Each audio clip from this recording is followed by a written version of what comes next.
Fala galera, professor Felipe, Biologia.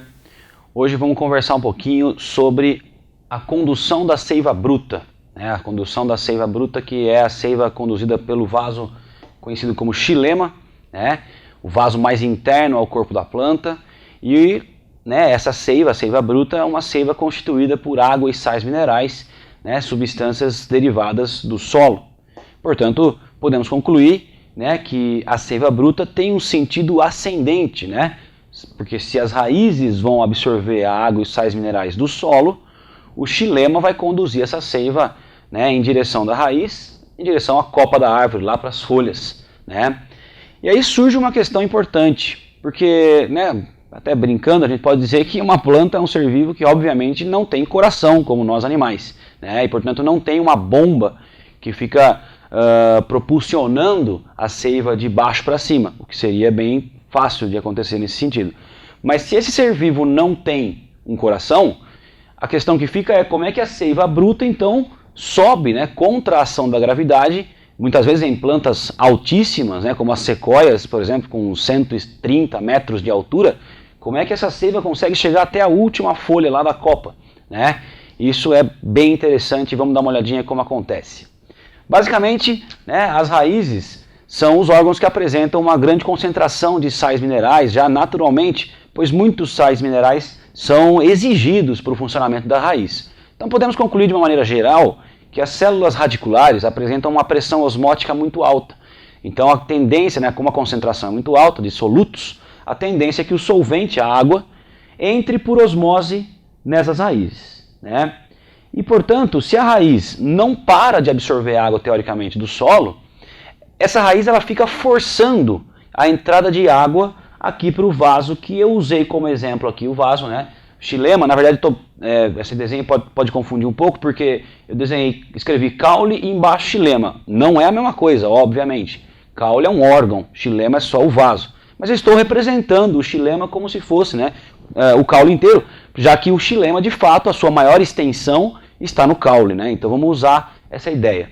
Então, como a raiz fica forçando a entrada de água nesse xilema, a gente imagina então que há essa pressão positiva para que a água suba. A raiz, então, a gente diz que ela exerce uma pressão positiva no que diz respeito à subida da água. Ela fica forçando a entrada de água no xilema e isso é chamado de pressão positiva.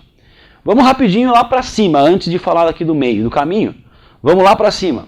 Nós sabemos também que as folhas, nas condições normais, elas são os órgãos que determinam a maior taxa de evaporação.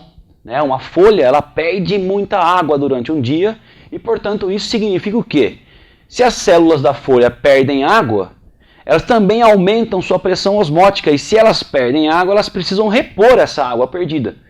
E ela vai repor, não tem outro lugar para ela repor. O único jeito dela repor a água é ela sugando a água do xilema.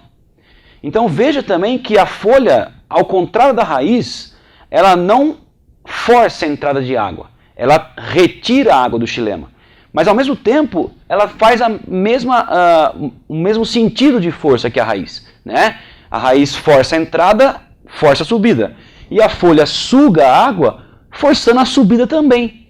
Só que como os sentidos são diferentes, a gente costuma dizer então que a folha exerce uma pressão negativa sobre a subida da seiva bruta, sugando água e forçando a subida.